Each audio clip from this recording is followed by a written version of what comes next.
An update now on that cyber attack that hit Marks and Spencer 3 weeks ago. The firms revealed some personal customer data was stolen in the attack. The retailer said the information taken could also include contact details, date of birth and online order histories, but it added the theft didn't include usable payment or card details or any passwords. M&S is still struggling to get services back to normal, with online orders still suspended. Our cyber correspondent Joe Tidy is with me in the studio. Joe, just what else has emerged about this? Well, I'm afraid, this was a bit inevitable, because we know that the way that these ransomware groups work is they get into a company's system. They quite often, nearly always now, do something called double extortion, which means they first of all steal a copy of whatever data they can get, and then they scramble the victim's data. So that in this instance, as we expected, they took a load of data before they scrambled M&S's systems.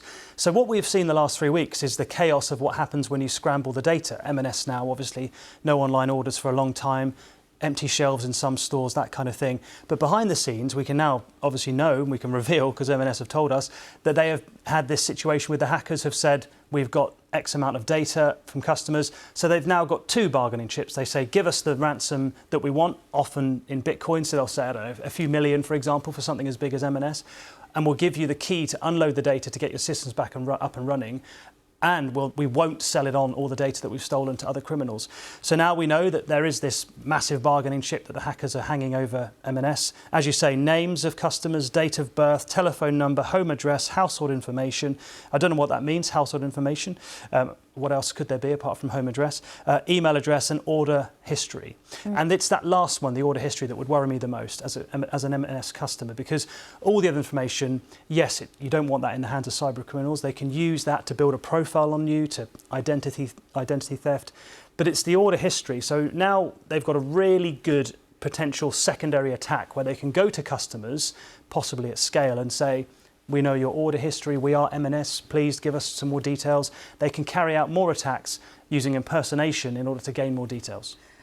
So what can M&S do about it, and what can customers do about it? Well, M&S has a very simple choice. Do they pay the hackers or not? At the moment, the hackers have all the power. They've got all this data that they can potentially sell or give away. Usually they give it away. They've got a darknet website that they use in order to publicise the data theft to other hackers, other cyber criminals. I've been on that this morning, been refreshing it twice a day for the last 2 weeks, waiting to see whether or not they would post about M&S. There's still nothing on there at the moment, but I imagine now that M&S has done this, the hackers will start boasting about their hack publicly, and we'll see this public extortion. So M&S can either pay the hackers to get this pinky promise that they'll delete the data, which doesn't always happen, or they can deal with the consequences of potentially, millions of people's data out there. For customers, the advice is be extra vigilant, always the same, isn't it? But it's waiting for those emails and those potential phone calls from secondary hackers pretending to be M&S. That's where you want to watch out for. That's the worry. There's no bank details stolen, M&S is saying. So there's no way that we're going to see banks being emptied by these hackers, but it's the secondary attacks that are potentially concerning. Also, the advice from M&S is to change passwords to your online accounts for M&S as well. How worried must other big companies be by something like this? Well, these are happening all the time. These ransomware attacks are every single day. There's companies around the world being hit.